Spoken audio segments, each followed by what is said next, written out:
Hi, this is Linda from Blacksburg Bell again, and it's October, and what's more popular than pumpkins right now? And pumpkins are so easy to draw. You have the stem, which is basically a rectangle, and you have the body of the pumpkin, which is a sphere. So let me show you how to get started shading one in so it looks three-dimensional on that two-dimensional piece of paper you've got in front of you. I've got my pumpkin drawn, and now it's a matter of asking questions. I had asked myself some questions before. How big is the stem compared to the body of the pumpkin? And now what I'm going to do is I'm going to ask myself some questions about darks and lights. What's the darkest part of my pumpkin? What's the lightest part? Because there are some highlights and there are some shadows. And so to get started, you want to put down a medium tone. Oops, that blew in my way. And I've got some shadows here. So I'm going to quickly just put in a medium tone. And I don't want a coloring book look, so to speak, but what I do want to do is I want to have some darker areas, and so I can use the side of my pencil if I want to, and I can come in, and my goal here is to show form without that coloring book look. So what I'm going to do is I'm going to quickly shade in this portion of the stem so you can get an idea of what contrast does for you, and very simply how a pencil can work as an instrument to achieve three-dimensional form. So right now I've been looking at this part of the stem, and it has some ridges in it already, and down in here I put a medium tone, but now I'm seeing some darker areas. So I got that dark area in, and I'm going to move over here, and I'm going to say, wow, Linda, you are an observational genius, because this is darker than your pumpkin, and you've gotten some lighter areas and some darker areas, and you are observing like a master.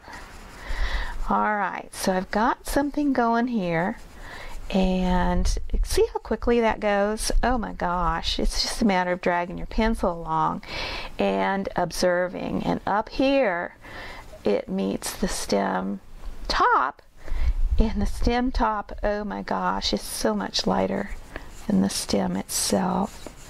Alright, so I've got something going on there, but nothing going on down here. And what I want to do is come in and get these ridges to look like they're diving into the pumpkin.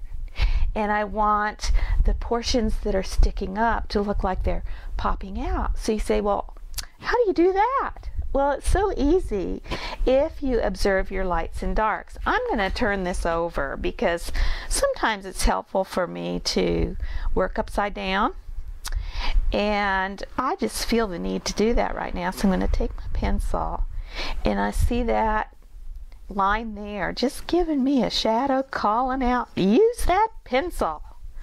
So I'm using it, and I'm going to come down, and I see a shadow down in here where it meets the table. And check it out.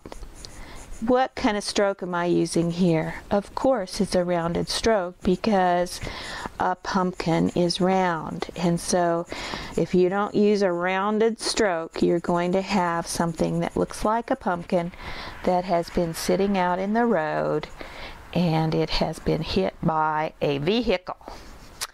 So we've got that in there, and I'm just going to lightly come, and you know what? Right up here at the top, it's lighter because it's got a reflection. So I've got to use my best friend, the eraser, and I'm going to come in and I'm going to lighten that area up. The other thing is my pumpkin is pretty smooth, So I'm going to go ahead and use my finger, kind of smooth it out. Wow, that's a little weak there, but we'll look at it again and see what happens when I get this next one in here. So I'm going to come in and I'm going to work real quickly, and I'm going to get that in there. And when it meets up with this, it's lighter, and then it gets darker again. So I'm going to do that. Use the rounded stroke again. And you know what? I'm just going to put a few more things in there.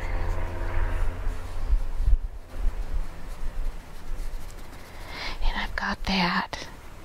I sound like someone on a golf course narrating the putting shot.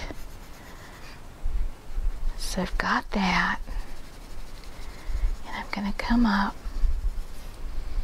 and give it just a little bit more of a look there.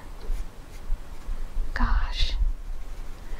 You know what? You're going to have so much fun doing this. Just take your pencil and continue that and observe your lights and darks, and you'll be amazed at what you can do to make your pencil help your pumpkin look realistic.